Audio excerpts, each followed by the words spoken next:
Hey, take it easy. Alright, guys. Mga lods, good morning. Oh, maaga tayo nakauwi nga, no? Look, bukang liwayway pa lang. Takip silip. Madaling araw. Hindi, maaga na, ano na.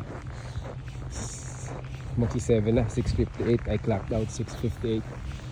So, basically 7 a.m. Yan ang paligid. Problema nito, napakalamig na nga. Negative 22. Tapos magtatanggal pa ako niya, no? Susa.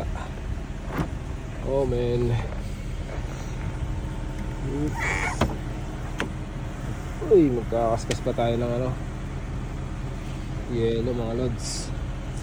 Hold on. Ang dali na natin yan. Bilis lang yan. Ayun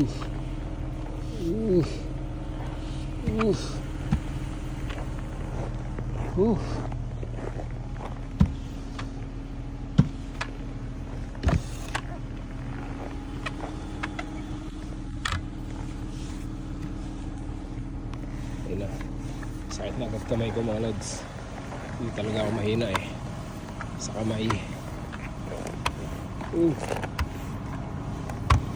Sakit. Oh.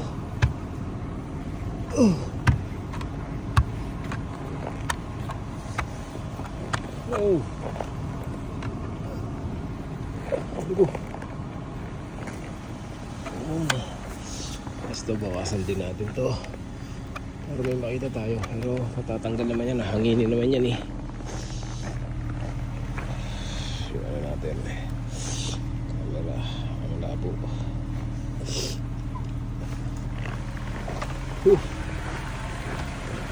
Ano. Tapos pasok na tayo at malamig. Yun na nga, sumakit ng kamay ko. Basta kayo, mga lads. Good morning, good evening, nasan man kayo. So yung mga nandito sa Amerika, especially dito sa east side and dito sa Canada, yun ang dinadanas namin ngayon. Sobrang lamig, tapos may windshield pang kasama. Oh, negative 22. Now it's negative 20, so feels like negative 27, 28 to. Ang sakit sa kamay, sobrang lamig, mga lods. Lalo na sa Canada, Ontario part, nakakawawa. I mean, sobrang lamig doon.